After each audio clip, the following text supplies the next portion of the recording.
So finally got over here, got some paths mowed up, so that's where we're thinking the driveway is going to go, straight up through there.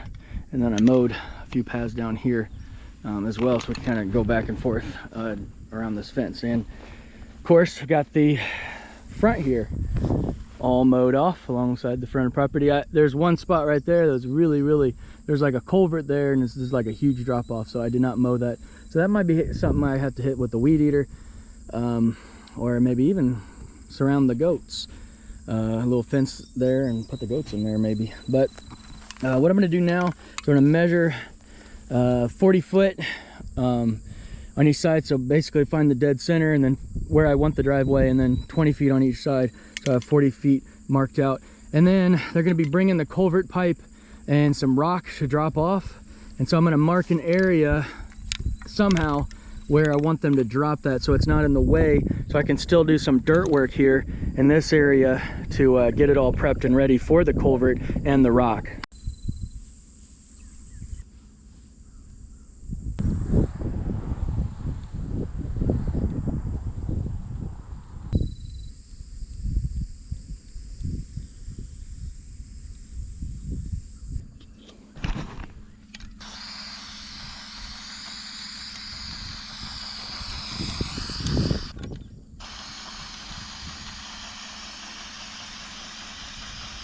We've got our culvert pipe delivered and just enough rock to kind of get us started, and more is on the way. So my job right now, skid steer is on the way. My job, clear out this fence, pull it back so he can have plenty of room to get in here and work around all of this and start excavating this part and get it ready to put the rock in and put that, we'll lay that culvert down. We're just gonna excavate everything out. I'm gonna lay some rock into the ditch right there, pack that down real good, lay the culvert over the top of it, and then we'll be filling it in with layers of rock as much as we have. We don't have a whole bunch to start with. I'm supposed to get more here pretty soon, but we can start packing that in and layering it in, packing it in, just keep doing that until we got where we want. And then we'll start layering this whole thing. And we can't go too far into this field. It is still in CRP, but we can, everything from this fence on, we can go ahead and get ready, and we can at least have our entrance. Obviously this fence post has been here a little while, so everything's kind of grown up here.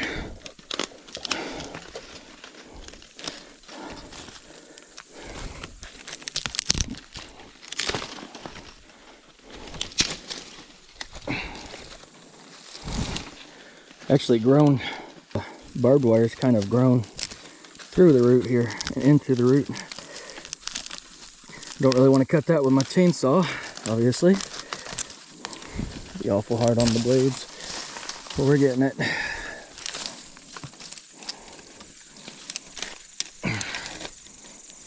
Probably wait on these fence posts to pull them out. I didn't bring a fence puller, so I knew the skid steer was going to be here, and wrap a chain around the poles. We can use that skid steer, just yank them out like nothing, so hopefully that won't be too much of an issue. So I'm not going to kill my back trying to do that. But I think if I can get one post on each side removed, that should give him ample room to move around without having to, you know, walk on eggshells. Get all that tangled out of there. All right, now we'll just pull her back, wrap it up so we don't get caught on anything here.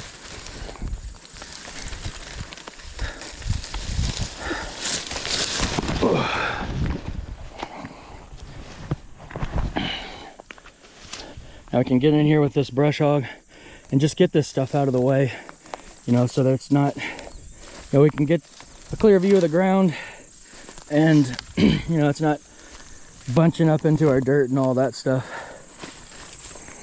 All right, one more post and peel this away, and we'll be off to a good start here.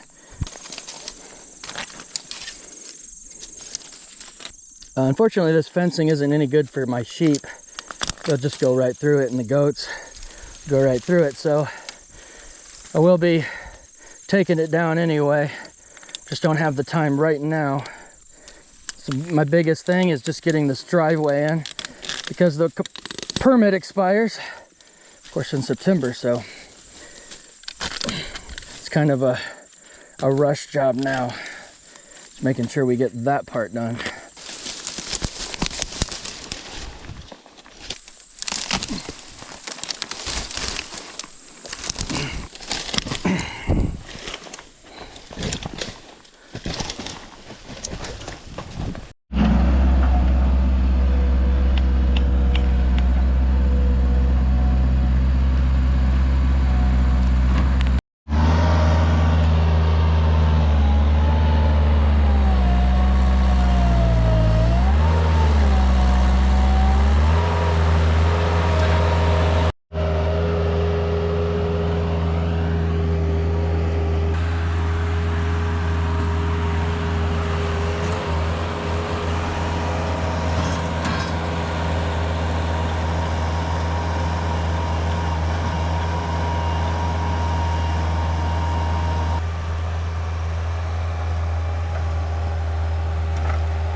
The stress level is a little high.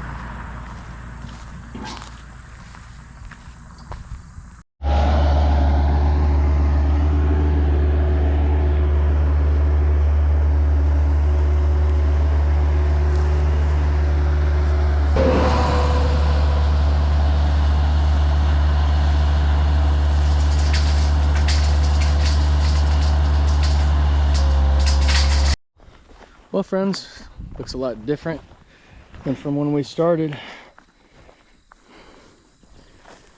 Unfortunately, what really kind of a bummer was we ran out of rock. So instead of trying to make something to do, just decided hopefully we get more rock. I hope tomorrow, but sometime this week.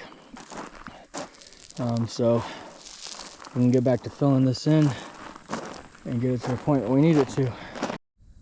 You know, I'm just blown away by some of the people, you know, who come into farming or homesteading or whatever you want to call it, you know, kind of living out in the country and doing a lot of things with their own hands and being more self-sufficient, you know, who weren't raised that way, whether they come from the city or just weren't taught that.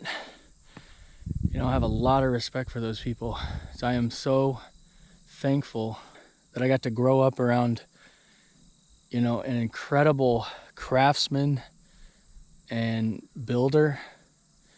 And, you know, even though as a kid growing up, yeah, I helped around, you know, the shop and on his projects, but I didn't understand that I was able to take a front seat to greatness. You know, being able to see firsthand like this deep wealth of knowledge and wisdom. You know, I look back on that and I just wish I would have paid more attention. You know, it's not that I didn't pay attention, it's just I wasn't 100% interested in it at the time. And it wasn't until, you know, I went out in the world and got out of that small town that I realized I don't want to be out, you know, in a big city around a lot of people. And coming back, you know, and then just not wanting to live off of and depend on, you know, other people, whether it be just the government itself or, you know, just other people, right?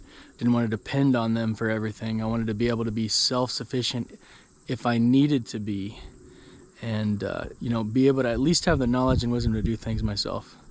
So it is rough to get into it, but if you are on that journey, make sure you just keep trucking along, keep learning every day, and you'll get it. You'll get it if you have the passion.